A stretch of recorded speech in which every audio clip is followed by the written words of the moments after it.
I know that the House Democrats have sent the articles of impeachment to the Senate, and everyone is waiting with bated breath to see what's going to happen with that.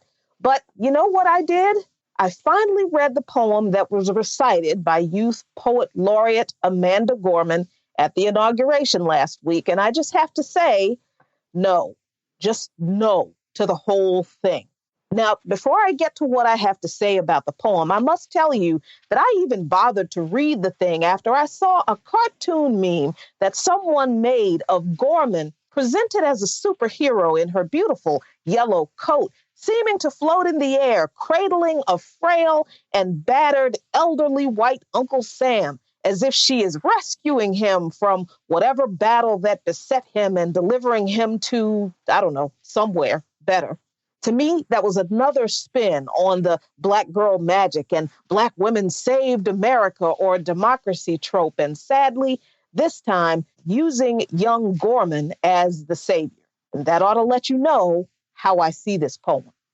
Now, this poem, The Hill We Must Climb, contains the kind of false ideology that psychologists tell you not to cling to if you want to address a problem and actually fix it. All the talk of the belly of the beast that we've endured and a dawn that has emerged, it doesn't exist. That dawn is not here because we haven't emerged from the belly of this beast. We're still in it. The beast metaphor is limited to Donald Trump and his one-term administration, not the entire foundation of capitalism, imperialism, white supremacy, classism, patriarchy, and exploitation that this entire system, government, and country is still perched upon. The idea that this nation isn't broken, but is simply unfinished is a problematic framework for looking at any system built and maintained on as much inhumanity and injustice as this one is. So saying that it isn't broken lends us to believe that replacing the broken thing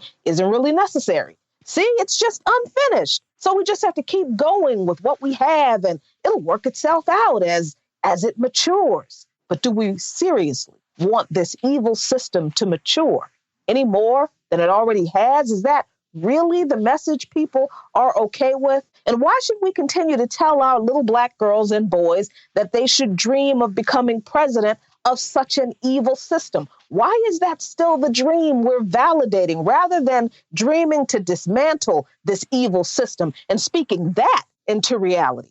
I mean, okay, I know you can't say that at the inauguration of the latest steward of this evil empire, but we're talking about being honest about what this country is and why doing that is important.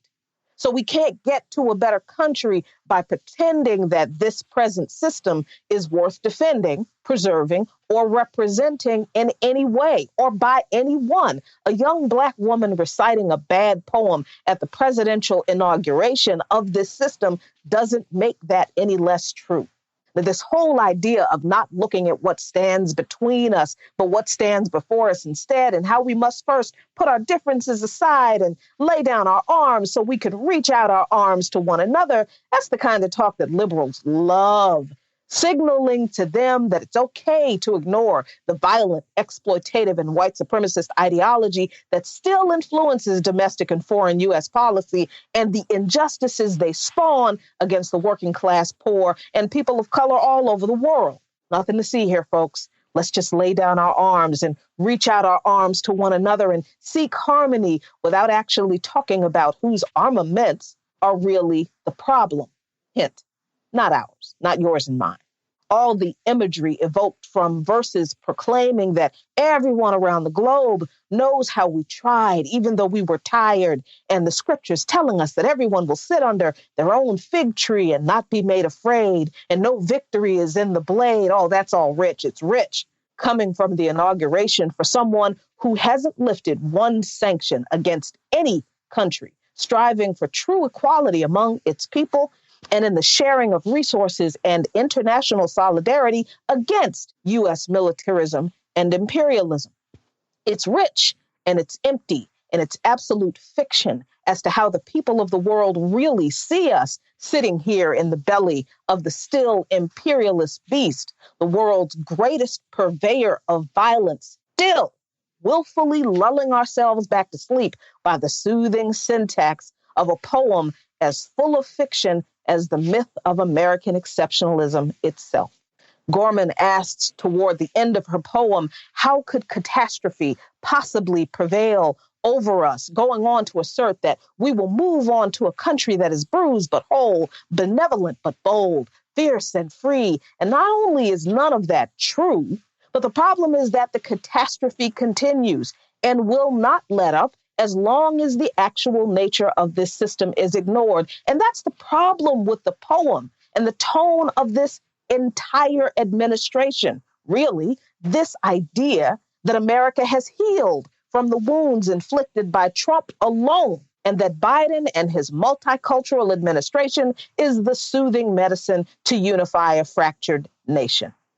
Biden, who thinks racial equality or equity will be advanced by putting freedom fighter Harriet Tubman on the physical measure of the system she lived to free her people from being commodities in, who thinks that having a Black man head the U.S. military machine that continues to deliver death and destruction around the world and call it advancing democracy is a move toward racial equality. Biden, who thinks that reinstating diversity training that Trump eliminated in federal government agencies that didn't really actually do anything to address racial inequality in employment in the first place is a step toward rooting out systemic inequality.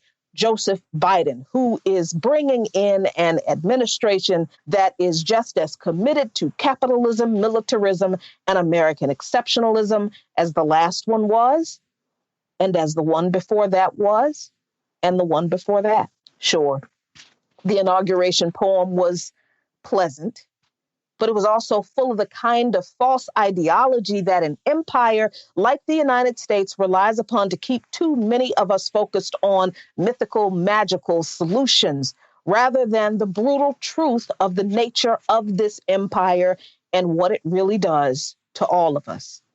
And for that, Gorman's poem is nothing to celebrate to me, and neither is a young Black woman being used to represent the polite face of empire, probably without her even realizing it. And that might be the greatest offense in all of this. Follow Luqman Nation on patreon.com/LuqmanNation for lots of great content.